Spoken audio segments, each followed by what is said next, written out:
Eu sou o Adriano Wilson. Esse é o Carrapato. Aquele era um mundo novo e parecia feito para ele. As folhas das palmeiras se projetavam sobre o céu acima dele como plumas. Borboletas e colibris dançavam e se perseguiam no ar quente e úmido, enquanto a água pingava de galhos e raízes que ainda choravam a passagem de uma inundação recente. Ele caminhava com um olhar atento aos movimentos da floresta, afogado no desejo quase infantil de avistar um tucano ou um guará vermelho, uma árvore do tamanho de uma torre ou uma mariposa com asas de fantasma. Ele se deixava levar pelos sons e pelos cheiros, pelo voo das libélulas sobre o brejo que agora estava diante dele, escondido embaixo de um tapete de vitórias régias.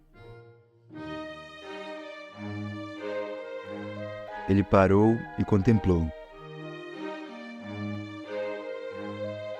Quando Karl Marx se olhava no espelho, ele via um homem bom, um homem branco, de nariz e lábios finos, o queixo quadrado, o cabelo negro rente ao crânio e as costeletas grossas, na moda do século XIX.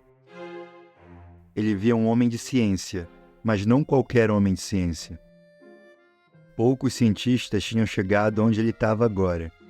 Nenhum cientista tinha deixado sua cidade natal na Europa para atravessar o oceano e no final ficar ali vagando sozinho, no meio da tarde, no meio da Ilha das Onças, no interior do Brasil, no lugar onde a vida parecia sempre grávida, o lugar mais remoto, mais exótico e mais surpreendente onde alguém como Márcio jamais tinha posto os pés. Mas ele tinha uma missão. E é por isso que agora a lata de herborizar que ele trazia a tiracolo estava sempre cheia de plantas, de folhas, flores e sementes que ele ia recolhendo pelo caminho, identificando, catalogando e enviando para o acervo do rei da Baviera. Ele era um naturalista, um botânico. Ele era um dos melhores botânicos do reino, talvez o melhor. Ele conhecia todas as plantas do caminho pelo nome. Esse já era o terceiro ano de Machos no Brasil, e ele não cansava de se espantar com as coisas que ele via pela frente. O sol queimava os galhos e cipós que pendiam da copa das árvores, cipós que pareciam barbas de homens velhos. Ele deu a volta no brejo que os índios chamavam de igapó e foi atrás do barulho dos pássaros que ele já tinha aprendido a reconhecer. Ele encontrou patos e frangos d'água se refrescando em um lago de água cristalina.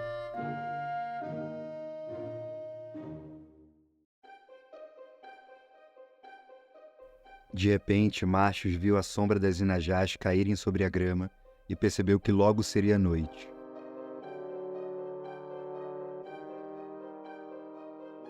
Ele resolveu voltar e reencontrar a comitiva que tinha ficado para trás. Ele desviou de miritis e de bananeiras selvagens, de grotescas aráceas e citaminhas, e de delicadas lentilhas d'água. Ele colocou os pés na água e julgou saber o que estava fazendo. Ele tinha estudado justamente para saber o que fazer nessas ocasiões. Mas conforme a noite caía, Márcio se sentia mais confuso. O verde de antes agora tinha virado um breu impenetrável.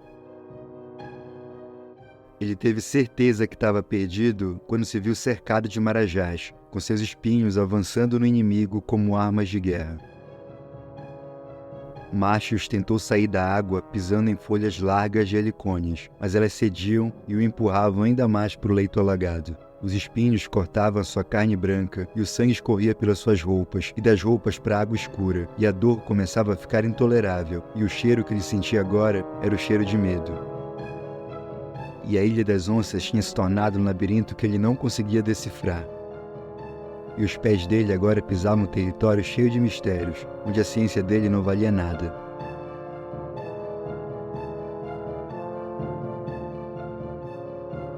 Foi nessa hora que Calmacho sentiu uma lufada de terror subindo pelas pernas. Ele não teve certeza, mas não precisou. Ele sentiu, e ele pensou em todas as histórias que ele já tinha ouvido. Todos os exageros dos caboclos que agora pareciam muito palpáveis, mensuráveis, quantificáveis naquela água parada. O igapó onde ele nunca devia ter pisado, no meio da Amazônia. Um mundo de feras sorrateiras que atacavam no meio da noite. Uma terra de monstros que comiam homens inteiros.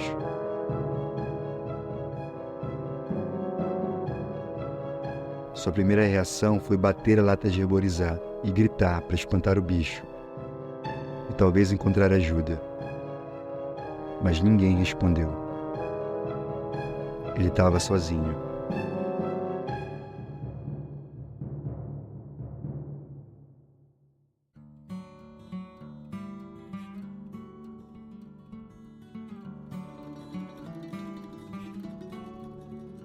Karl Martius era de uma família de homens que nunca ficavam sozinhos. O primeiro Martius que a gente conhece foi um médico e astrônomo do século XVI, que viveu no território que mais tarde seria a Itália e produziu descendentes que mais tarde seriam a nata da ciência alemã. O pai de Karl viveu até os 93 anos, numa época em que se vivia muito menos do que isso, e fundou uma farmácia durante as guerras napoleônicas. O pai dele também virou professor universitário e recebia seus alunos para almoçar em casa, discutir as propriedades químicas dos elementos e arranhar o violino entre uma coisa e outra. Martius cresceu entre as partituras e os livros de ciência do pai, entre aulas de latim e de grego, entre os estudantes da universidade e as prímulas, os jasmins e as estrelas cadentes do jardim botânico. Quando fez 16 anos, ele entrou na faculdade para estudar medicina. Em 1810, as ciências não eram tão específicas quanto hoje, e a medicina para ele era apenas um atalho para ele aprofundar seus conhecimentos sobre o mundo natural. Martius se formou 4 anos depois, com uma tese de 210 páginas que classificava as plantas que ele encontrou e descreveu no jardim da cidade.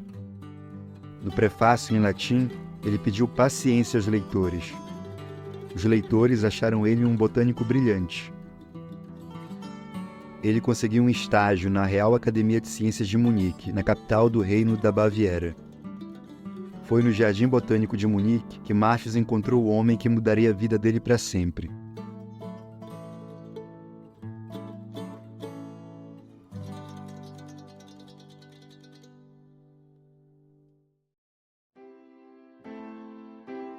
O rei Maximiliano I já se permitia curtir a paz de uma velhice tranquila, depois de uma juventude cheia de sangue e de guerra.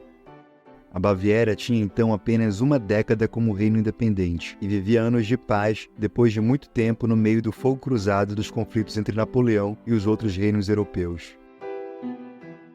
Os bávaros consideravam o rei um sujeito simpático e acessível, embora um pouco excêntrico, e muitos relatavam conversas amigáveis com Maximiliano nas ruas de Munique. Por isso, Martius não deve ter sentido o coração acelerar quando Maximiliano em pessoa colocou os pés reais no Jardim Botânico e chamou o cientista recém-formado para um passeio nas Alamedas. O rei era um amante de plantas. E ele tinha um plano que aliava seus interesses pessoais com os interesses do reino. Martius soube que o rei queria enviar uma comitiva científica para a América do Sul, um tipo de viagem que estava muito na moda nos círculos acadêmicos da Europa daquela época. Os monarcas mandavam cientistas para a América ou para a África, e eles voltavam com uma descrição precisa do que viram, mapas e desenhos, teses e histórias, plantas, animais e rochas, tudo que pudesse ser estudado nas universidades europeias e ajudasse no progresso da humanidade. Ou que pudesse ser vendido, ou usado nas guerras dos reinos em expansão.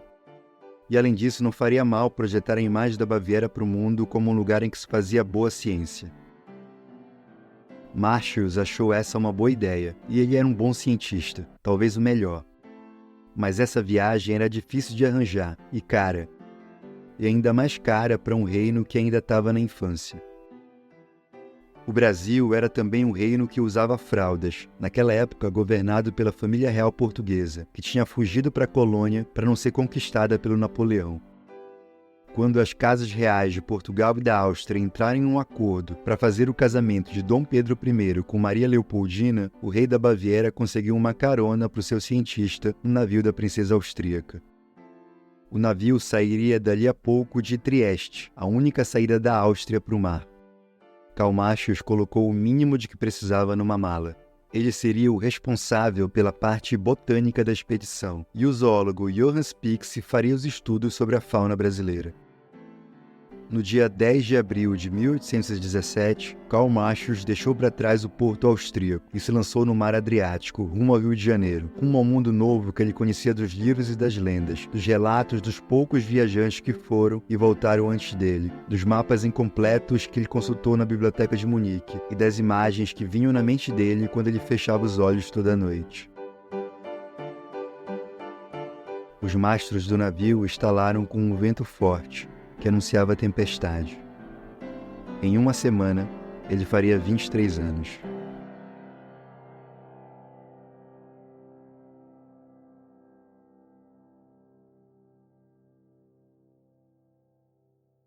Qual a sua maior lembrança dos seus 23 anos? Com certeza não é a mesma de Marx. Pelos anos seguintes, ele lembraria de estar agarrado no tronco de uma palmeira, em uma ilha do outro lado de Belém, a capital do Pará, com os espinhos furando seu corpo, com sangue escorrendo pelos braços, enquanto um jacaré esperava com paciência no igapó ali embaixo. A noite caiu rápido, e Marx estava perdido. Ele bateu com força a lata de herborizar, e quando cansou, ele gritou. Até que ele ouviu vindo de um local incerto um tiro de espingarda. O zoólogo Johann Spix tinha sentido a falta dele e reuniu a equipe para uma busca ao amigo mais novo, perdido no meio da Ilha das Onças. Ele encontrou Marx antes das onças, antes do jacaré, antes da viagem dos naturalistas acabar em morte. Ele estava salvo, pelo menos por enquanto. Mas essa não foi a única vez que Marx e Spix sentiram a proximidade da morte, na viagem que fizeram pelo Brasil.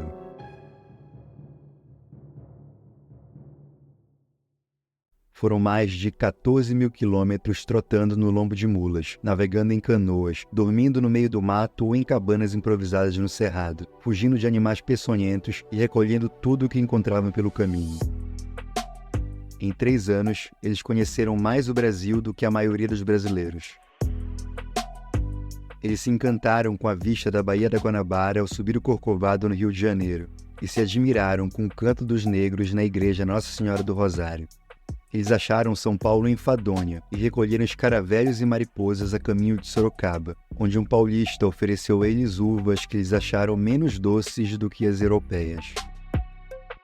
Eles encontraram pedras preciosas em Minas Gerais e fugiram de onças na Bahia e de cobras gigantescas em Goiás. Eles perderam a conta de quantas vezes pegaram malária e eles conheceram na própria carne o bicho do pé, o carrapato e o carapanã. Eles perderam um dos homens da expedição, um tropeiro indígena que foi abatido com a febre fria, uma febre que provoca loucura antes da morte.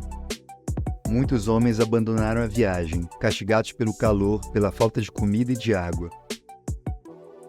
Muitas mulas morreram de sede ou de exaustão, ou foram abandonadas para definhar no solo seco, assim como parte das plantas e animais que os naturalistas tinham recolhido.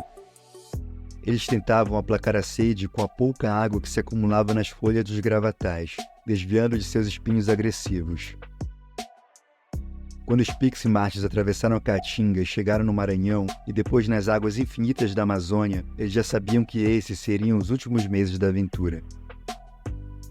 Marx já tinha então, nas milhares de páginas do seu diário, nos relatórios que ele enviava ao rei e nas reflexões que ele nunca deixou de fazer pelo caminho, as bases da obra da sua vida. Quando chegasse na Baviera, ele escreveria um livro com a descrição de todas as plantas, de todas as flores e palmeiras e sementes e frutos que ele encontrou, a descrição de metade de todas as espécies que a gente conhece até hoje na flora brasileira. Ele também descreveria em detalhes os 5 biomas e as 3 raças que ele julgava constituir o território e o povo brasileiro. Uma ideia que continua viva quando pensamos sobre o que é o Brasil, mais de 200 anos depois da passagem de Marx por aqui. No último dia dele no Brasil, Marx mandou carregar o navio Nova Amazonas com as dezenas de caixas que a expedição recolheu do país, enquanto a população de Belém se reunia em multidões no porto para se espantar com aqueles objetos estranhos, aquelas plantas ressecadas, aqueles animais vivos e mortos, aqueles crânios e esqueletos, aqueles mapas, ilustrações e artefatos indígenas e arqueológicos, aquelas pedras preciosas, muito raras e muito antigas, as partituras de músicas e as letras de canções e poemas de povos povos que não existem mais, as riquezas que pertencem a todos os brasileiros, mas que nenhum brasileiro conhecia, não na sua totalidade, não como o bávaro Karl Marx os conhecia. E agora essa riqueza estava indo para a Europa. E na Europa ela permaneceria pelo século seguinte, nos palácios reais da Baviera e depois nos museus da futura Alemanha unificada. E boa parte dela está até hoje longe dos olhos dos brasileiros, que nem sequer têm certeza do que realmente foi levado. Ao todo foram mais de 200 mil itens brasileiros para o progresso da ciência e da civilização mundial. Marx levou com ele tudo isso. E também levou com ele 4 crianças. 4 crianças indígenas. 4 crianças tiradas do interior da Amazônia e nunca mais vistas por lá.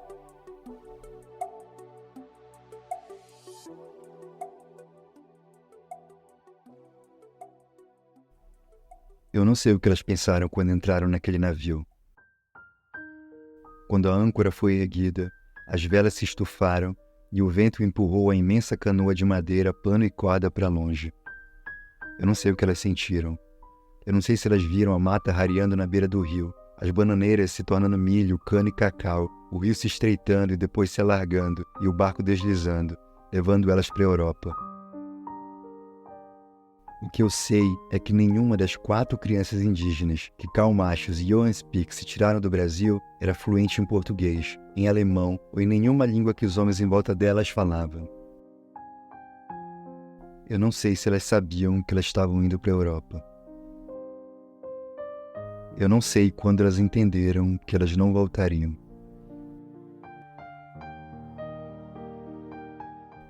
Talvez elas tenham sentido frio com as rajadas que atacaram o barco assim que ele deixou o estuário amazônico, no ponto limite da ilha do Marajó. Talvez as 4 crianças tenham se sentido ainda mais sozinhas quando o único adulto indígena a bordo deixou o navio no começo do Oceano Atlântico e entregou o comando aos marinheiros brancos. Talvez elas tenham sentido medo quando acordaram um dia e viram apenas água por todos os lados, uma água azul e infinita que invadiu o horizonte, e as ondas violentas que faziam o barco balançar e o corpo tremer. Talvez elas tenham sentido assombro com as algas fosforescentes que iluminavam o mar como as estrelas iluminam o céu, assombro com o gosto da água salgada, com a secura nos lábios que não passava. É difícil dizer com certeza o que essas 4 crianças indígenas sentiram nessa viagem de 2 meses, mas se você acreditar no relato que o Marx fez 10 anos depois, você pode dizer que elas sentiram fome e sede, porque o comandante do navio passou o tempo todo racionando água e comida, dizendo que a viagem era longa e as provisões eram poucas, impedindo os cientistas de cuidar do que eles chamavam de seus objetos vivos, ou seja, os animais, as plantas e os índios que eles levavam para a Europa. Marx temeu o pior. Temeu que suas coleções ficassem prejudicadas. Os 2 cientistas adoeceram, um problema no fígado, segundo eles disseram. 2 crianças também adoeceram. E em algum momento, essas 2 crianças indígenas que Marx e Spix tiraram dos pais em algum lugar da Amazônia, essas 2 crianças que os cientistas compraram para virarem objeto de interesse da ciência, em algum momento que eles não precisaram no relato que fizeram, em algum momento essas 2 crianças morreram. E ninguém sabe o que foi feito com o corpo delas. No dia 21 de agosto de 1820, Marx e Spix e as 2 crianças sobreviventes viram do outro lado do mar as primeiras montanhas nos arredores de Lisboa, com igrejas e faróis fincados em cima delas. Eles se aproximaram da Torre de Belém, e Marx escreveu que sentiu uma indizível emoção ao pisar o solo de Portugal depois de 3 anos no Brasil. Sobre as 2 crianças sobreviventes, ele escreveu pouco. O que a gente sabe, com base nos registros que ficaram, é que elas eram uma menina e um menino, e que tinham entre 8 e 14 anos. Ela era da etnia Miranha, ele da etnia Juri. Os 2 povos viviam no que hoje é o estado do Amazonas, falavam línguas diferentes e eram rivais étnicos, rivais que tinham uma tradição de guerras entre si. Então é provável que as duas crianças tivessem uma convivência difícil enquanto estiveram juntas. Mas juntas elas tiveram que absorver todas as novas informações, todos os novos estímulos daquela aventura forçada pela Europa. A menina Miranha e o menino Juri tiveram que se conformar rápido com a tutela dos naturalistas, que diziam como eles tinham que se portar, o que deviam fazer e o que não podiam falar. Não é difícil imaginar que eles estranharam a comida e os modos, a arquitetura e os sons, os talheres que tinham de usar e a necessidade constante de movimentação pelo território. Eles se apertaram em carruagens e hospedarias, e até hoje não se sabe como as duas crianças se comunicavam com os dois cientistas, já que os quatro tinham um domínio apenas precário da língua portuguesa, a única língua que eles tinham em comum. Eles deixaram Portugal e viajaram até Madrid, onde os cientistas do Museu de História Natural se reuniram em volta das crianças para analisar cada detalhe do seu rosto, cada medida, cada volume, cada textura dos corpos infantis que chegavam só agora na puberdade. Eles eram uma curiosidade. Eles passaram por Barcelona e atravessaram os Pirineus no outono, cruzaram a França e o Rio Reno, na Alemanha, e chegaram em Munique em dezembro. Se você acreditar nos jornais da época, eles receberam uma recepção calorosa. Mas aquele era o inverno mais frio dos últimos anos.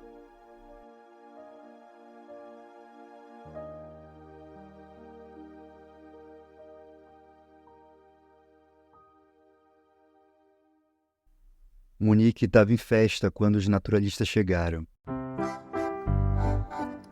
O reino estava orgulhoso com o retorno dos expedicionários que traziam aquela carga viva e extraordinária. Machos Spix ganharam banquetes e homenagens e o título de cavaleiro real dado pelo rei Maximiliano. A menina Miranha e o menino Juri ganharam roupas. E todo dia uma multidão de súditos visitava o palácio para se assombrar com as criaturas trazidas do Brasil. O menino trajado como um sardo bávaro. A menina com um vestido azul. As crianças viraram tema dos jornais, que tinham agora uma notícia realmente fora do comum. A revista Flora informou que o menino tinha boa aparência, com um rosto que poderia lembrar o rosto de um europeu pobre, embora a pele dele fosse de cor amarelo-marrom. Mas a menina era baixinha e larga, e seu rosto não tinha expressão. O menino parecia ter uma origem um pouco mais nobre, porque devia ter crescido mais próximo dos portugueses. Já a menina era de uma tribo de canibais. O jornal político de Munique disse que o menino era filho de um chefe indígena morto em batalha. A menina parecia uma criança estúpida e pouco desenvolvida.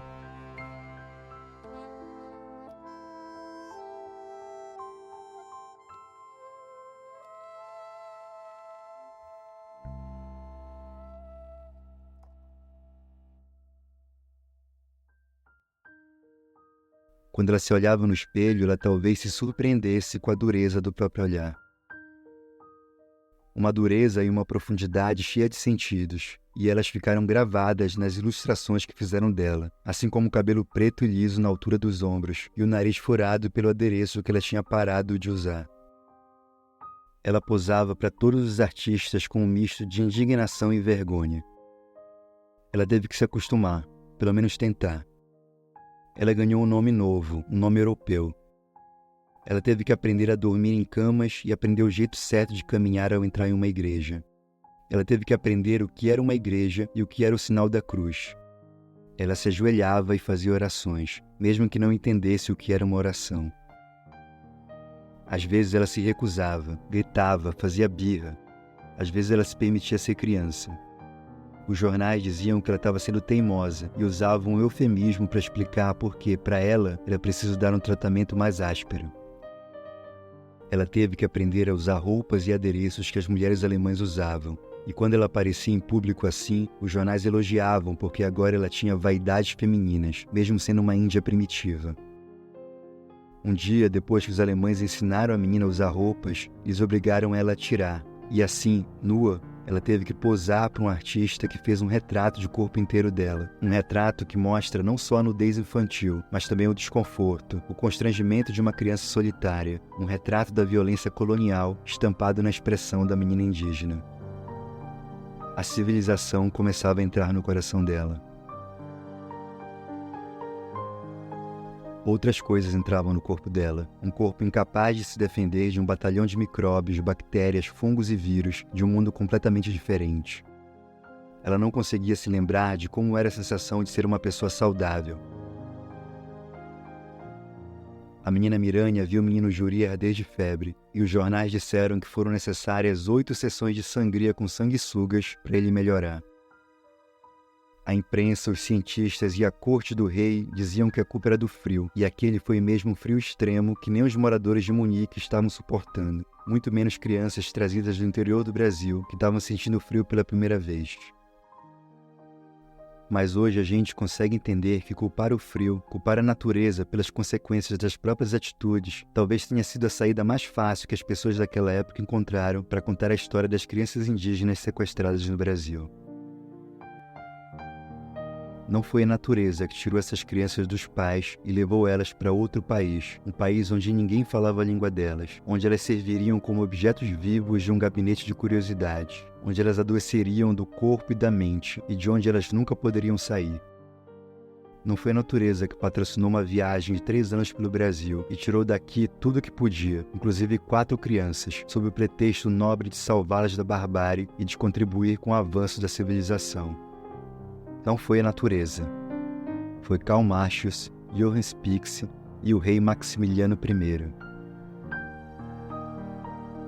O menino Juri morreu em junho de 1821, com problemas nos pulmões. A menina Miranha resistiu, mas morreu em maio do ano seguinte. Os jornais não registraram a causa. As crianças foram enterradas com os nomes que receberam na Europa: Johann e Isabela. Karl Marx morreu com uma inflamação nos pulmões, aos 75 anos, e no dia do enterro, os amigos decoraram o caixão com folhas de palmeiras. A contribuição que ele deu para a botânica, para a história, para a antropologia, para a memória e para as ciências no Brasil sempre foi valorizada. O impacto que ele teve na vida de 4 crianças indígenas só agora vem sendo questionado. Hoje, Carl Friedrich Philipp von Marx dá nome a uma rua no Rio de Janeiro e outra em São Paulo.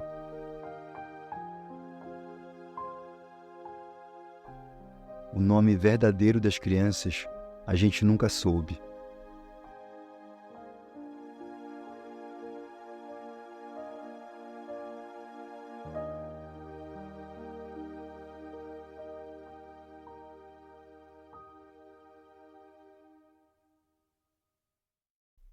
E se existisse um mundo diferente? Um mundo em que a menina Miranha nunca encontrou o cientista alemão. Nesse mundo ela talvez cresceria perto dos pais, na comunidade que a fez ser quem ela é, e ela não precisaria vestir roupas que não eram dela, nem falar línguas que não eram a dela, a não ser que ela quisesse. Ela aprenderia a pintar o corpo para a guerra, mas também para a festa. E aprenderia a tocar o tambor para se comunicar com aldeias distantes. Ela subiria nas palmeiras para pegar o açaí e a pupunha, e caçaria o peixe com o arpão que ela mesma faria. E cantaria as antigas cantigas nas noites de céu claro. Ela aprenderia o nome de todos os bichos, de todas as plantas, de todos os rios, e todos os rios saberiam o nome dela. Ela talvez morresse cedo, porque o mundo é perigoso, a natureza é implacável e essas coisas acontecem. Mas ela talvez se salvasse. E ela talvez se apaixonasse, porque essas coisas também acontecem.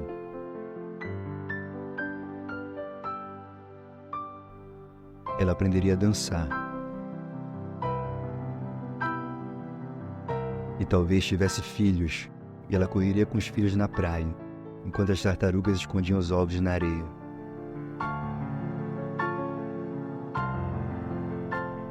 E um dia ela envelheceria, como as tartarugas envelhecem.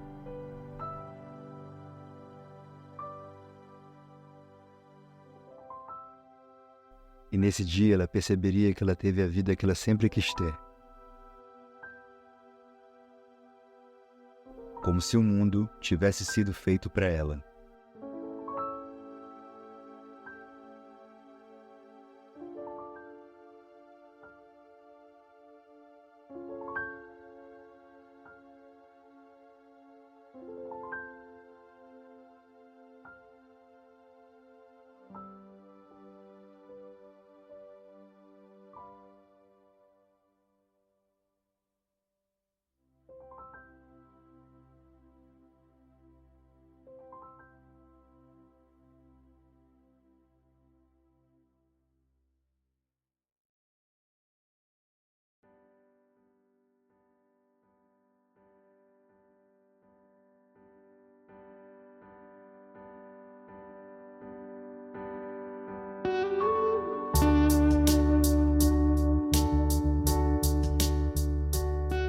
Esse episódio do Carrapato foi escrito por mim, Adriano Wilson, em julho de 2024 e foi gravado na minha casa aqui em São Paulo.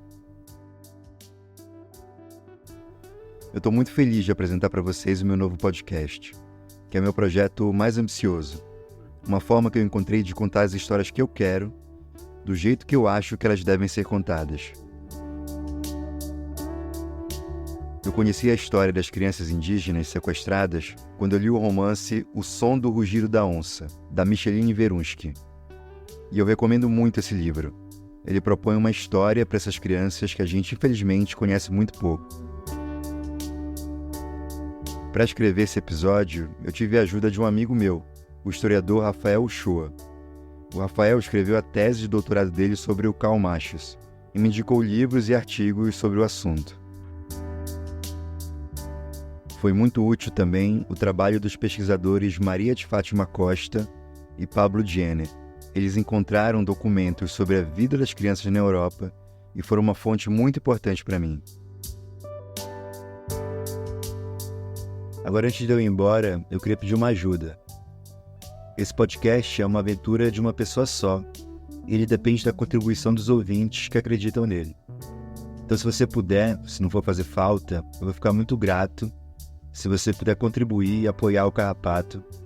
É só buscar o meu nome na Aurelo ou no Apoia-se. Mas eu também vou deixar o link na descrição desse episódio. Se você quiser falar comigo, também dá para me encontrar no Twitter ou no Instagram. É só procurar por Adriano Wilson, pode mandar uma mensagem, mandar um comentário. Eu adoro manter contato com os leitores e ouvintes pelas redes sociais. Qualquer coisa, você também pode me escrever um e-mail. O meu e-mail é adrianowilson@gmail.com. A gente se ouve em breve.